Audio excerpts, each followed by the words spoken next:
Mi chiamo Cristina Barbuti e questa è l'unica cosa che mi viene detta essere attinente a me al momento, perché io sono stata una musicista con una lunga attività, 50 anni di musica. Ho iniziato a suonare il pianoforte all'età di 3 anni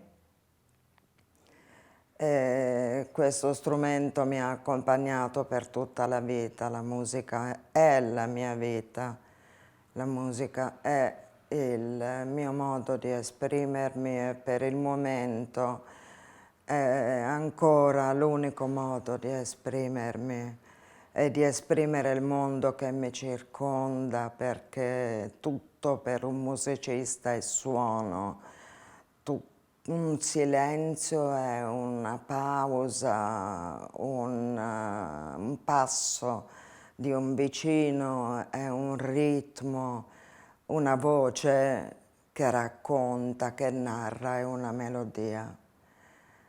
Questa è stata la mia vita fino ad un certo punto, quando come persona sono andata ad incontrare un evento inimmaginabile per me, la perdita dell'udito, quindi la perdita della musica, che come un musicista senza musica è come un aquilone senza cielo.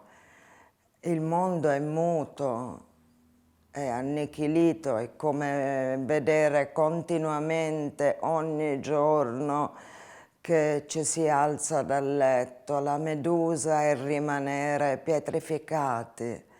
Questa è la mia vita attualmente.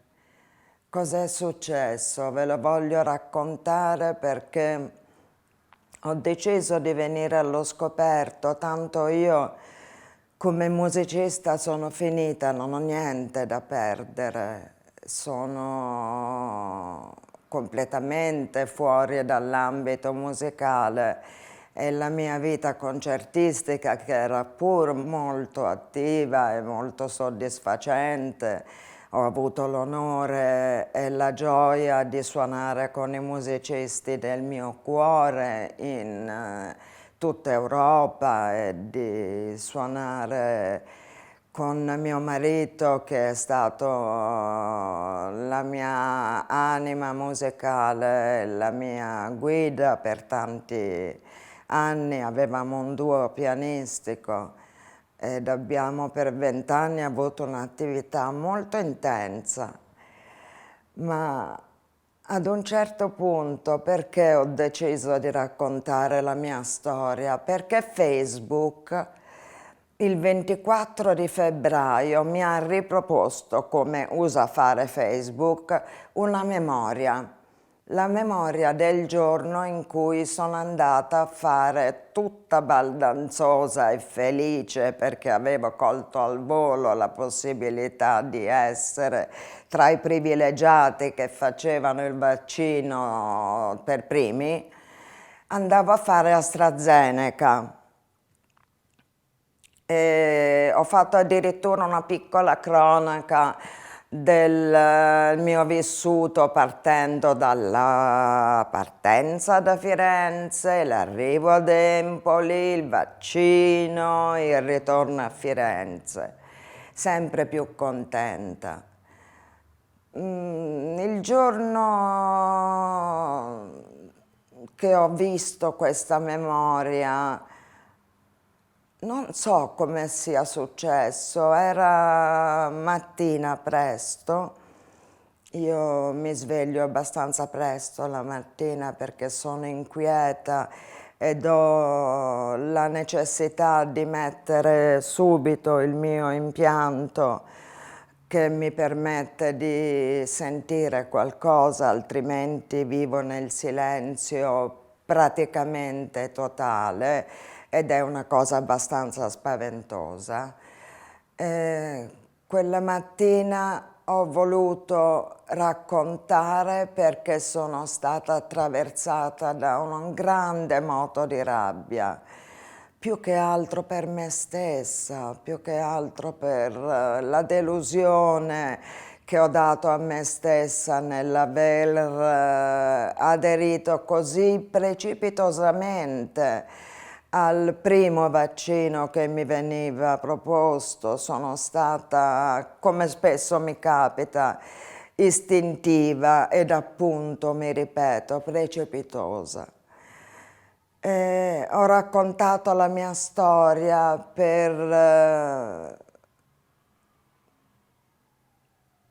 credo, denunciare quello che mi è successo, ma non per avere una soddisfazione, nonostante abbia avuto molte soddisfazioni. Sono stata letteralmente sommersa dai messaggi di affetto, di stima, di vicinanza dei miei colleghi che non hanno affatto banalizzato la mia correlazione con il vaccino, hanno semplicemente non parlato di quello ed hanno colto l'occasione per starmi vicino.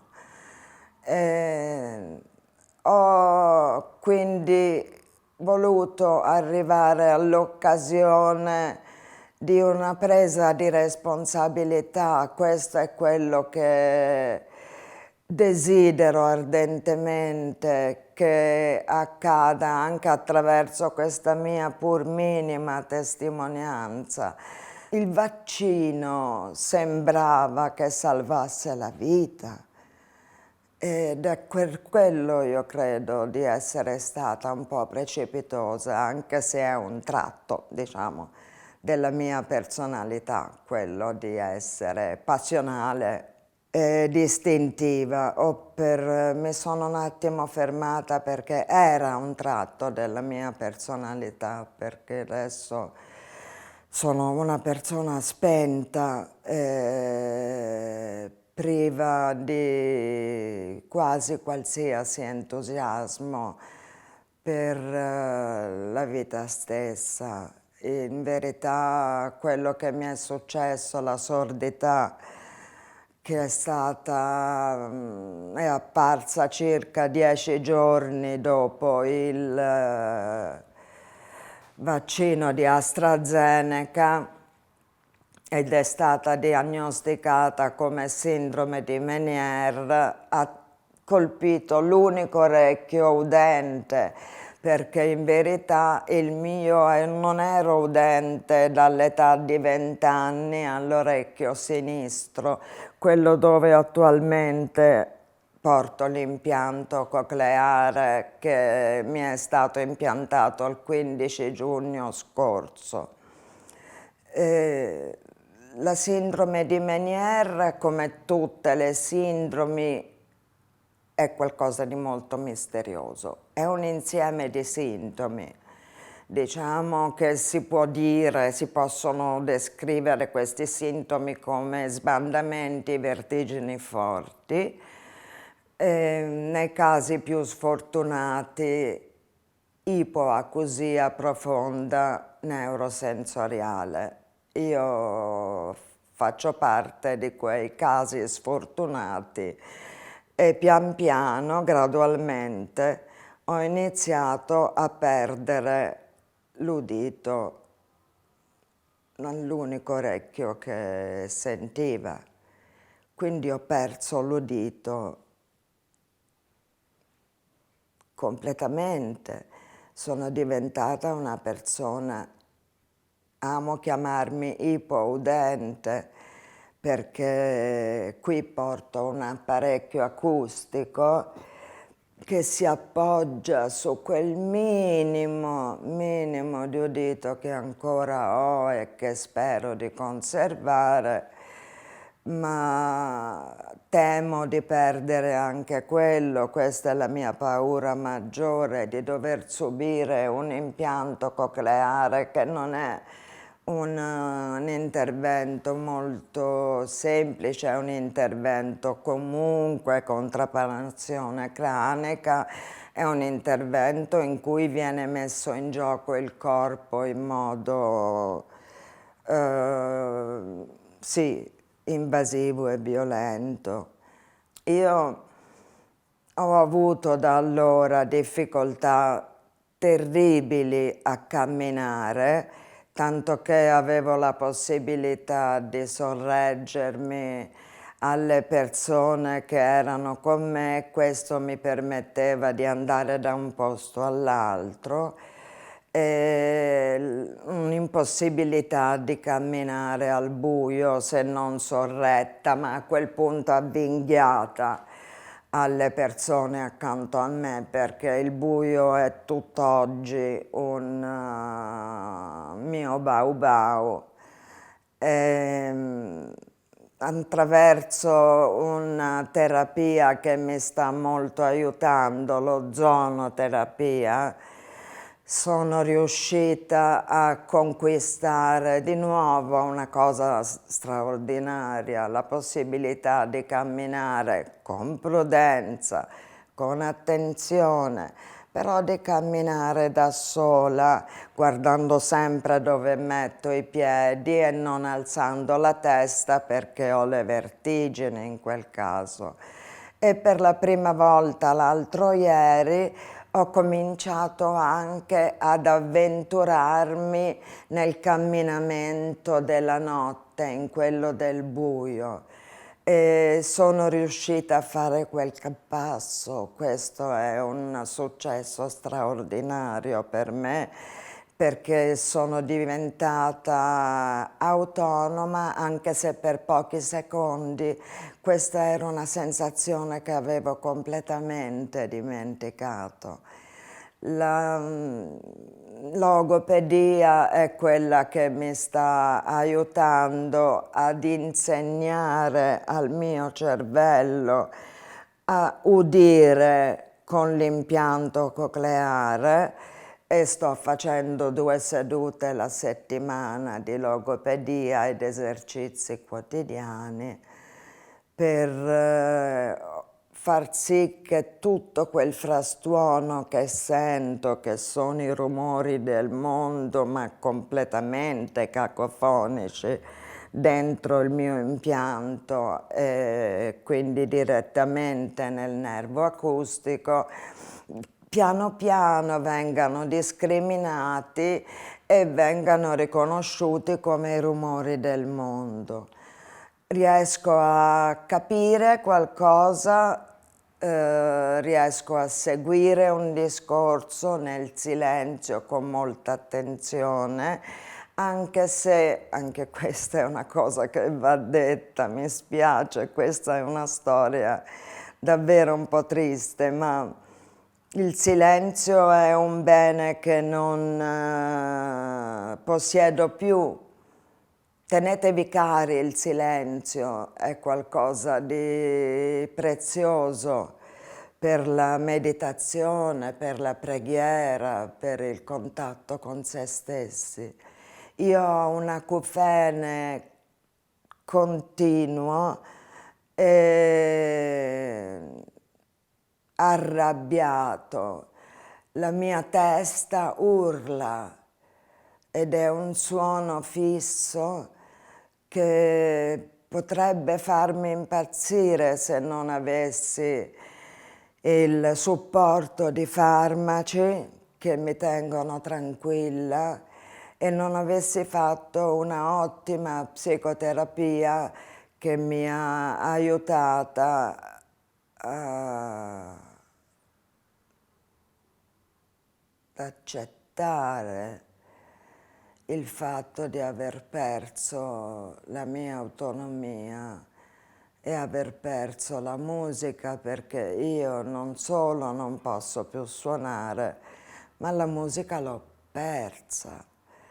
Io non riesco più a sentire la musica, riesco con degli esercizi che faccio quotidianamente a seguire a malapena una canzone di Michael Jackson, quindi canzoni pop che conosco già, perché non sarei in grado di sentire una canzone di riconoscerla e di seguire una canzone che non conosco. La musica classica non riesco a seguirla proprio, ma mi sono prefissa di farcela. Io ho intenzione di continuare i miei esercizi e voglio mettere il mio sistema di mappe sinaptiche completamente scombussolate dagli eventi violenti che mi sono occorsi, di metterle alla prova fino all'ultimo istante. Questo mio discorso mi rendo conto che può aver passato il messaggio di Cristina Barbuti come di una persona molto forte e determinata. Non vi lasciate ingannare, io sono una persona finita, ho perso tutto, perché ho perso non soltanto la musica e la mia identità di musicista, ma ho perso la socialità, ho perso il piacere di sentire una voce, parlare e non rivolgersi espressamente a me, parlando lentamente ed a voce alta, ma non troppo, perché altrimenti rimbombano sia l'impianto che l'apparecchio acustico. Io ho perso ciò che era più importante per me, il dialogo, il confrontarmi con le persone, e me lo dico da sola, la mia verve, avevo un certo smalto come persona ed avevo voglia sempre di scherzare, ero circondata da tanti amici che mi sono stati accanto, questo devo dire, tranne alcune eccezioni rare, ma ho avuto molta vicinanza, non sono rimasta sola. Il momento in cui ho capito che la correlazione con AstraZeneca poteva essere effettivamente una cosa reale è stato buffo. Io ero a fare la preospedalizzazione per il mio intervento di impianto cocleare e sono andata a fare la visita con l'anestesista. Ho detto: tutto questo mi è successo dopo AstraZeneca. Quella signora, che non dimenticherò mai, con degli occhi molto profondi e molto belli, ha alzato il volto dalla scrivania, si è fermata, aveva la penna in mano e mi ha guardata.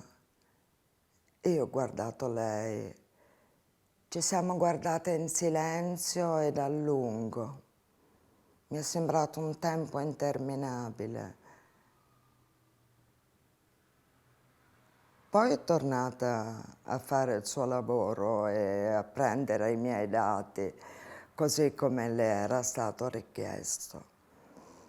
Un'altra persona che nel mondo medico mi è stata molto vicina è stato il mio medico curante, che ha sempre creduto nella correlazione con il vaccino di AstraZeneca, perché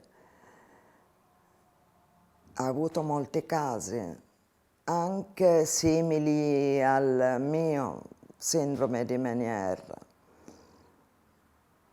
E continua ad essermi molto vicino. Mi ha sostenuta anche quando avevo dubbi se fare questa intervista o lasciare questa mia piccola testimonianza o lasciar perdere. Mi ha detto: no, vai, io ci sono sempre per te.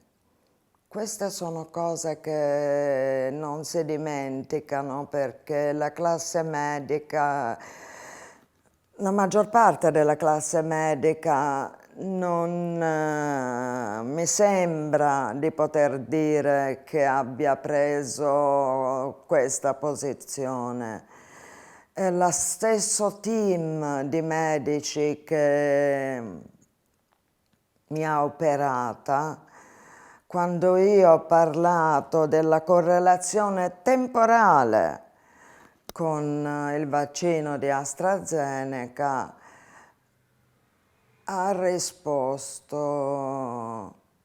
beh, succede che quando una persona è non udente da un orecchio, ad un certo punto inizi ad essere non udente anche dall'altro. Questo accade per motivi del tutto misteriosi che non sono stati indagati perché non si hanno gli strumenti per indagarli. Quindi sfortunato che ci capita. E questa è stata la risposta che ho ricevuto. Non mi sono ritenuta soddisfatta e da quel momento in poi ho cominciato a credere che la classe medica non fosse dalla parte di noi ultimi, di noi muti, di noi silenziosi, che non abbiamo avuto la possibilità, non c'è stato un dibattito pubblico, non abbiamo avuto la possibilità di esprimerci, dico, sto parlando di noi vittime, di quello che probabilmente è stato veramente l'effetto del long term effetto del vaccino AstraZeneca e probabilmente anche degli altri vaccini. Non si parla di noi, ma noi abbiamo avuto le nostre vite distrutte, ci sono rapporti di coppia che sono scoppiati, ci sono figli che sono stati persi perché è mancato il dialogo, ci sono persone che si sono ritrovate paraplegiche, ci sono persone che hanno avuto improvvise leucemie di quarto grado, e tutto molto più grave di ciò che sto sopportando io, per esempio. Se proprio vogliamo fare questa correlazione, io a questo punto la faccio, anche perché una cosa buffa è che il giorno stesso del vaccino o il giorno dopo, non ricordo, comunque a ridosso, io ho perso la sensibilità alla gamba sinistra e non l'ho mai più recuperata ed ho detto, qui questo vaccino mi ha fatto male. Mai più recuperata e niente rispetto a quello che poi è successo naturalmente, tanto che mi ero dimenticata persino di raccontarvelo, però mi ha fatto venire un dubbio. Questo dubbio mi ha accompagnata nel corso di questi 2 anni, quando ho raccontato all'estero che probabilmente era stato proprio AstraZeneca a causarmi questo disastro che mi aveva espulsa dalla vita concertistica. Io all'estero ho avuto una grande comprensione, nessuno mi ha detto beh questo non è possibile o ha banalizzato la mia esperienza. So invece che in Italia chi ha scelto di non vaccinarsi ha avuto vita grandura, veramente.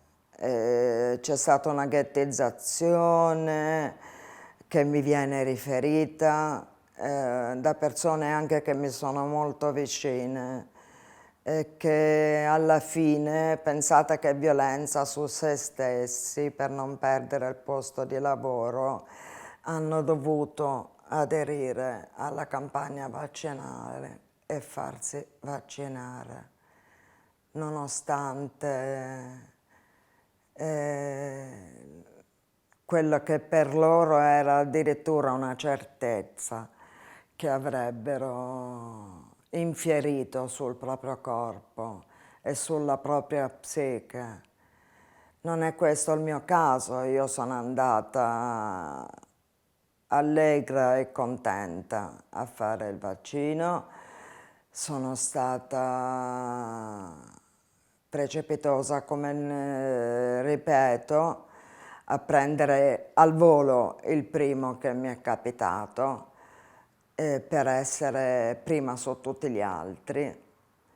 Ma questa è un'altra Cristina, perché la Cristina di adesso non ha la forza neanche di alzare il braccio, figuriamoci se ha la forza di prendere al volo un'occasione. Immaginare un futuro è ancora troppo presto. Al momento mi pare che non vi sia un futuro per me se non di altro dolore,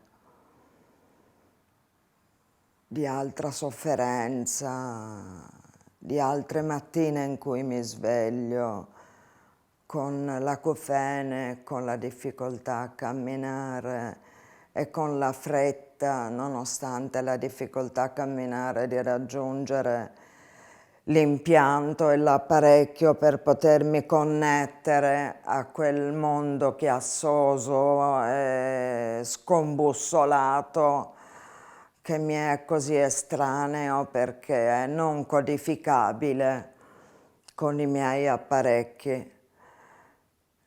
D'altra parte è anche difficile parlare del qui ed ora, perché il mio qui ed ora non è affatto invidiabile. Io vivo con un continuo rumore urlante e risentito in testa ed ho difficoltà a relazionarmi a tutto e a tutti. Ma sto progettando qualcosa nel futuro, perché mi è rimasta una lucettina piccola piccola dentro, che è la cura della persona, prendersi cura di sé anche se si è ormai una fiammella flebile flebile. Io ho ancora fiducia nelle istituzioni, perché io devo avere fiducia nelle istituzioni, perché non ho scelta, se no si romperebbe il patto Stato-cittadino e questo porterebbe all'anarchia, porterebbe alla follia collettiva. Nonostante io sia stata ferita ed io sia una vittima di scelte che probabilmente sono state sbagliate e sono state crudeli, perché l'obbligo alla vaccinazione è stato un infierire sulla umanità del singolo senza precedenti, perché persone appunto sono state costrette a sottoporre il proprio corpo, il proprio destino a ciò che credevano essere terribilmente sbagliato. Quindi nonostante siano state fatte delle scelte che io reputo sbagliate, devo poter continuare amaramente però a credere nelle istituzioni e nella relazione Stato-cittadino perché non ho scelta, perché altrimenti cosa rimane? Rimane un relitto sordo, senza società, ad un angolo della strada, perché questo rimarrebbe di me.